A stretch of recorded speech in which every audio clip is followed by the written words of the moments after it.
Charlie and Renee Benson are checking out Ecuador by renting a fully furnished condo at the beach in Atacames. Theirs is a 30-day experiment to see how well they like the area and, probably more importantly, will they fit in. Hey, I'm Charlie Benson and I'm from Chattanooga, Tennessee. We've traveled all over the world and we are now here in Ecuador. I love it, and we would stay here if I could convince my wife that we could move.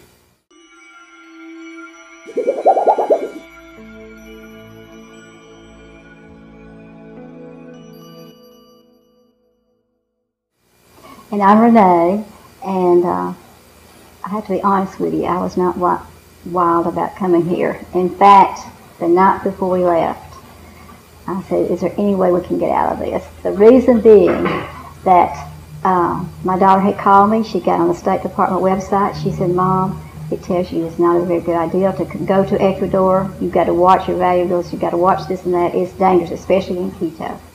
And Charlie said, no, I don't think this is an option to decide not to go, because we've already put our money down. We've promised her, and that would not be wise or ethical. So we came. And I must say, I'm so glad. In fact, after we've been here 3 days, I said, I've got to apologize to you. I'm so sorry that I didn't want to come, because I love it. The beach is awesome. Just awesome. The best thing I like about here, it's like Maui was maybe 30 years ago. We used to spend months in Maui, and we'd go there sometimes 4 or 5 times a year. But Maui has gotten so crowded and so expensive. We can live here probably for 6 months on what it would cost to live a month in Maui. One of the things I do not like about it is the fact that the USD is the dollar here, is the form of payment here. And I'm concerned if since the government is so bad and unstable in the United States, if the dollar collapses, it's going to affect it here.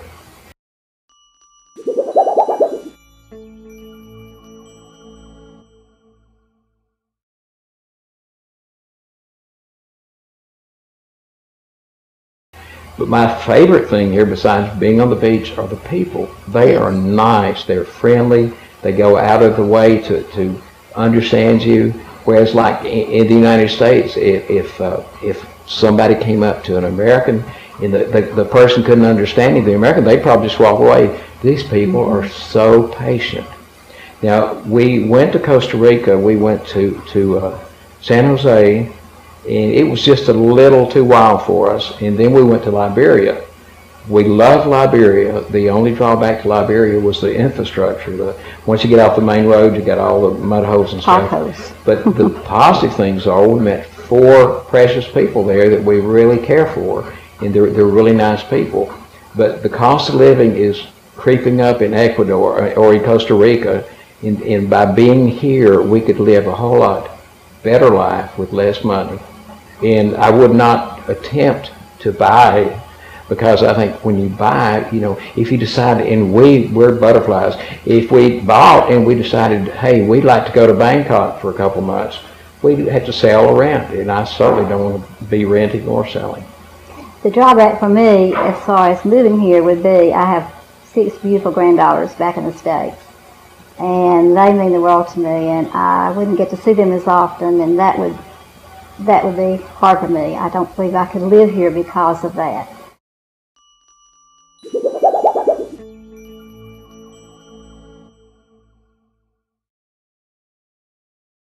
But like I say, it's Maui 40 years ago, and I could spend the rest of my life here.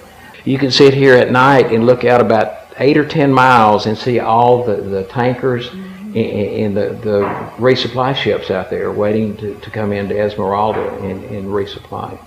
This is a great place, and this condo is perfect for us. What have you learned thus far about your journey to Ecuador? I would be afraid to drive here, but we can ride the bus for 10 cents because we're over 65. And we can have those little motorbikes. You know, if we get a lot of groceries, can't get back on the bus, for $2, they'll take us back to the condo and right to the door. But I've had nothing but really good experiences here. One of the drawbacks as far as the groceries are concerned. You know, groceries are cheap here. Restaurants, for the most part, are very reasonable. I like that. There's certain things, just like any country, that you have food that you get in the States that are hard to find. You don't get a lot of canned vegetables. You may find corn and frijoles. That's about it. Now, one of the big pluses is we are closer to Chattanooga than Chattanooga is to San Francisco. Now, when we were spending months in Maui, it took 9.5 hours to get from Maui to Atlanta. It takes 5.5 hours from here to Atlanta and 20 minutes to Chattanooga. And with a 90-day visa, we could come, stay 30 days, go back home, spend 2 or 3 weeks visiting, come back, spend another 90 days.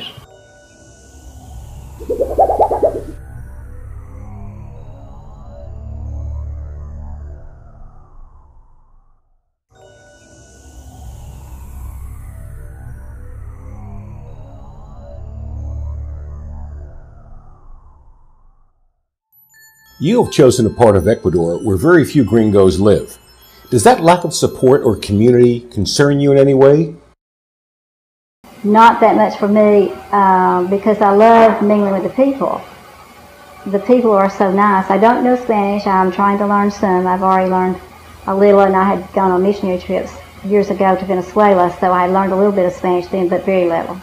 But they're so helpful trying to understand you, and in fact, the owner of this place, the daughter usually does she speaks English fluently because she studied in the States. However, her mom doesn't know English very well, and so the first night here, she was explaining all about everything in this condo. And so we sat on the balcony at night, just the two of us, and we conversed just as I would with an American, with her limited English and my limited Spanish. Precious people, and I love the interaction with the people. I've had 2 sticker shocks in my life. The first sticker shock I had was in Maui when I was going to buy bananas. They're $1 a pound. My next sticker shock was here, and I went to buy bananas. They're 20 cents a pound. Renee likes the Gala apples. They're $1.39 a pound in Chattanooga. They're 33 cents a pound here. So you can live on $40,000, $50,000 a year. You could live like you were making $150,000 in Chattanooga or in the States. Have you investigated your healthcare options while you've been visiting Ecuador? Yeah, now I'm retired from Delta Airlines, and we get full dental and full medical for $335 a month for both of us.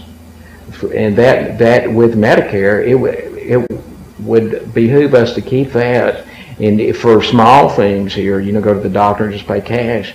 But if for checkups and stuff, when we went home for 3 months, do all their checkups, get all of our meds and all this stuff, then come back. So it wouldn't really benefit us to have insurance here.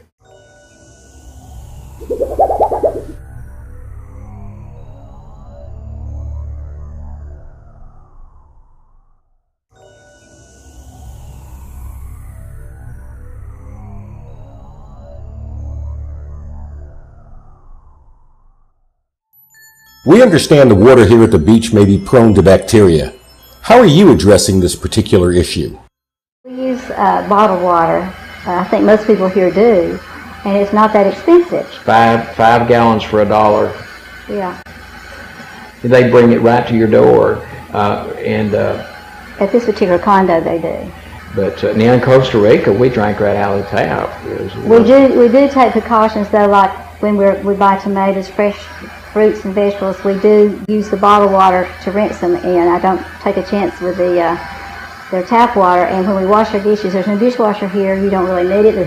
The antibacterial. We use antibacterial dish detergent, but we get that at home. We have not found it here. I'm sure they have it some places. Or at times we have to put just 1 drop of Clorox in the dishwater. That takes care of it. Yeah. You realize how much water you use. 5 gallons every 2 days. Yeah. I drink a lot of water. We both always do. And I think we're drinking more now because of the weather.